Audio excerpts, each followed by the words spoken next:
Eu morei até 12 anos de idade em casa que não tinha banheiro. Eu encapava caderno com um saco de pão, minha mochila era um saquinho de arroz de 5 quilos. A necessidade me fazia tentar. Eu penso que é quase que praxe, ao menos na realidade que nós nascemos, pelo menos nessa realidade, que as outras, como eu não fui criado, eu não posso falar por elas, mas é quase praxe, é quase que faz parte da cartilha a ideia, isso não é pra gente, isso não é pra gente, isso não é pra gente, isso não é pra gente, isso não é pra gente e isso não é pra gente. Então, fora isso aqui, é estudar, é nascer, estudar, ter um diploma, tentar ter um casamento, entrar numa grande empresa, aposentar, morrer. Se você conseguir fazer isso, é mega bem sucedido. Essa é a cartilha que contaram pra gente. Agora, música esquece, cara. A gente é favela, não dá pra ir. Futebol não, né? 1 milhão, aquela ideia.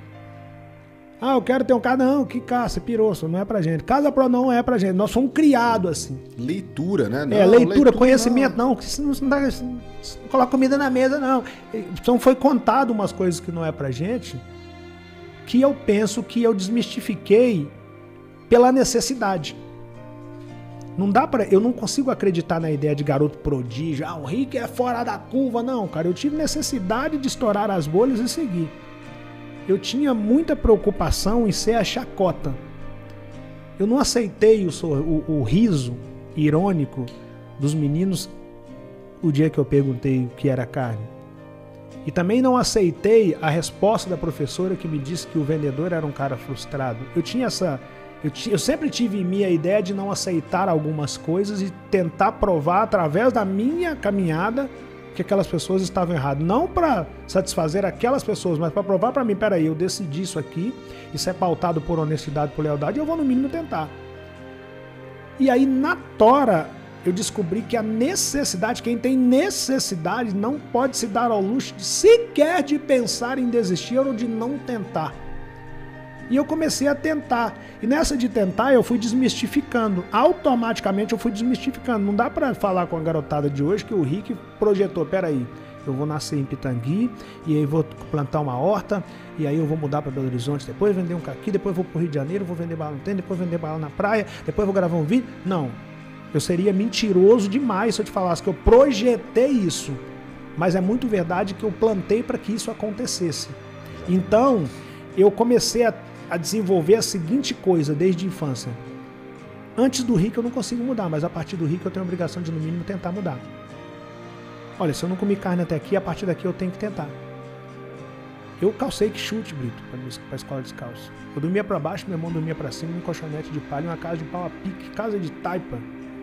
Pra quem não conhece, tem alguém que não conhece que vai assistir, é aquela casa toda de madeira, com barro na parede, com folha de coqueiro pra amenizar a chuva, sol, etc. Sou filho do meio, cara, nascido na década de 70 para 80, negro no 7º país mais desigual do mundo. Não se comprava roupa para filho do meio nessa época, não. Se comprava roupa para o irmão mais velho, a roupa passava para a irmã, chegava no filho do meio e ia descendo até o irmão mais novo.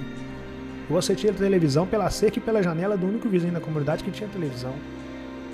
Eu morei até 12 anos de idade em casa que não tinha banheiro. Eu buscava lenha para esquentar água para não dormir sem tomar banho, e porque eu pudesse tomar um banho quente, porque não tinha energia elétrica, logo não tinha chuveiro para esquentar água. Se quisesse tomar um banho quente, tinha que buscar lenha, esquentar água para que eu pudesse tomar um banho quente.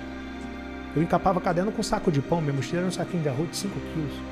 E meu pai não deixava a gente ganhar as coisas. Ah, sua tia tem mais condição, vai mandar caderno para falar, não vai? Não. Ah, o fulano quer dar uma cesta básica? Não, nós vamos aceitar não. Um dia eu falei, pai, por que a gente não pode ganhar as coisas? O pai falava assim com a gente, olha, nós vamos usar a necessidade de hoje como estímulo para que nós levantemos da cama amanhã e lutemos pelo nosso próprio alimento, comendo do suor do nosso rosto. Porque se vocês começarem a ganhar as coisas, vocês vão perder o instinto de guerreiro, o instinto de lutar para fazer acontecer. E se eu permitir que seja arrancar de vocês o instinto de lutar para no mínimo tentar fazer acontecer, amanhã ou depois vocês vão poder falar, meu pai contribuiu com o meu desastre, porque ele me ensinou a ganhar as coisas. Então eu não aprendi a ganhar. Eu só tive a opção tentar. A necessidade me fazia tentar. A dor da fome me fazia tentar. A vontade de comer carne me fazia tentar. O sonho de ter uma conga, porque quem calçou quichute sabe que a conga era melhor que o quichute. Então a gente queria ter uma conga, me fazia tentar. Eu queria não ter que vestir roupa usada, então isso me fazia tentar. E eu ia tentando pela necessidade. E cada coisa que eu conseguia era um grau de sucesso que eu já estava. Para um cara que calçava quichute, se você chega na conta, é um grau de sucesso. Para um cara que não come carne, se você come uma primeira carne, pode ser um pé de frango, é um grau de sucesso. Então eu fui alcançando esses graus de sucesso pela necessidade, não por essa percepção. Hoje a galera projeta, o cara fala, eu quero ser famoso, eu quero ser youtuber, eu quero ser um grande músico. Hoje o cara fala isso, na minha época não tinha como falar, seria quase que um surto o cara nascer na realidade que eu nasci e falar que queria ser famoso, tá pirando. Tanto que eu não tive sonho, não dava pra sonhar. A minha maior vontade era comer carne, só que eu tinha sempre essa percepção, eu preciso mudar a partir do Rick. Eu não comi carne antes, mas a partir eu como. A minha família não foi uma família que constituiu riqueza, mas a partir da minha pessoa eu preciso tentar constituir algum tipo de recurso material. Só que quem leu antes de mim? Eu via meu pai ler a Bíblia sempre, então eu peguei a visão da leitura a partir do meu pai. Em 97 eu começo a ler em um ambiente onde as pessoas não liam. Quem é criado em favela, porque eu nasci em Pitangui, que não era favela, mas era o bairro mais carente da cidade pequena, que para quem nasce na cidade grande é periferia. No interior não se chama de periferia. Me mudo para Belo Horizonte, para o Barreiro de Cima, o Bom Sucesso, que é periferia. Depois me mudo para Vila Ventosa, que é favela, de fato. Depois vou para o Rio de Janeiro, para Piabetá, que é periferia. Depois para Mangueira, que é favela. Então é assim, favela. E quem nasceu na favela que eu nasceu ou foi criado nos ambientes que eu nasci ou fui criado ou passei, você é criado, Brito, entre o fuzil e o livro, cara. É como se a vida virasse para você o tempo todo e falava, seguinte, irmão, tem para vocês aqui um fuzil exposto e tem um livro escondido aí. Escolhe aí. Eu sempre falava, cara, beleza, o fuzil tá aí, mas eu vou achar o livro. A vida vem, fala, não, cara, você pirou, que livro, não é pra vocês não. A mesma ideia que eu tava trocando. Sim.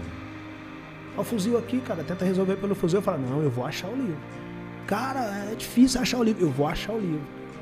E na minha história é como se a vida falasse, cara, peraí, só pra saber. E se você não achar o livro? Eu falei, se eu não achar o livro, eu vou escrever o livro. Mas vai ter livro aqui a partir da minha pessoa. Vai ter livro aqui nesse lugar a partir da minha pessoa. E eu fui em busca do livro. Eu fui criado num ambiente que, assim, na favela você vê de tudo, né? Você abre a porta do seu barraco. Quando eu morava em Belo Horizonte, por exemplo, na Ventosa, eu morava na boca, não era perto. Quando eu dizia, não, eu moro no quarteirão, eu moro próximo. Não é tão próximo, eu morava na boca, não era próximo, não. Por causa de favela, normalmente não tem. A porta já é o portão, não tem assim, porta, anda um pouquinho, portão pra sair. A porta já era o portão. Então, eu saía, os caras estavam sentados na minha porta. Tinha dia que eu tava deitado em casa, bala, pá, tiroteio na rua, bala atravessava a janela, porta. Tem isso no meu Instagram, as fotos eu lá, voltando no local pra mostrar isso pras pessoas. Tinha dia que você recebia uma ligação, falava, olha, dorme na pensão, vai pra casa de fulano, não dá pra subir não. O primeiro, acontece alguma coisa no ambiente que você tá, o primeiro a tomar geral sou eu. Você já é o suspeito do suspeito, quase que a obrigação ser o suspeito inicial. Peraí, isso aconteceu, você não sai não, até a gente ver o que... A gente...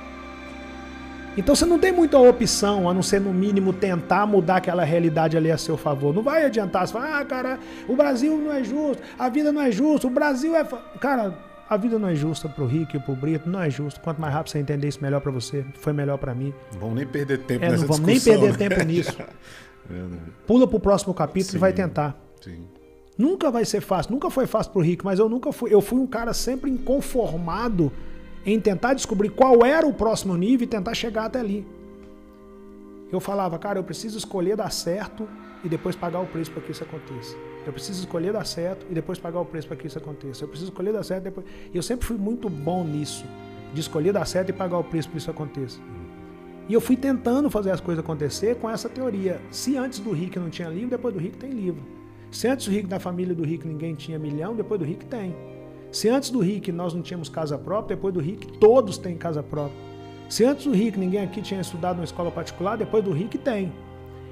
Se antes do Rick ninguém nessa escola, da nossa família lia, depois do Rick lê. Se ninguém aqui escreveu, depois do Rick escreveu. Se ninguém aqui viajou para o exterior, depois do Rick viajou. Então, eu sempre fui muito bom em entender. Eu não consigo mudar antes, mas eu tenho a obrigação de tentar mudar a partir da minha pessoa. Sim. Mas eu nunca fui um cara sonhador.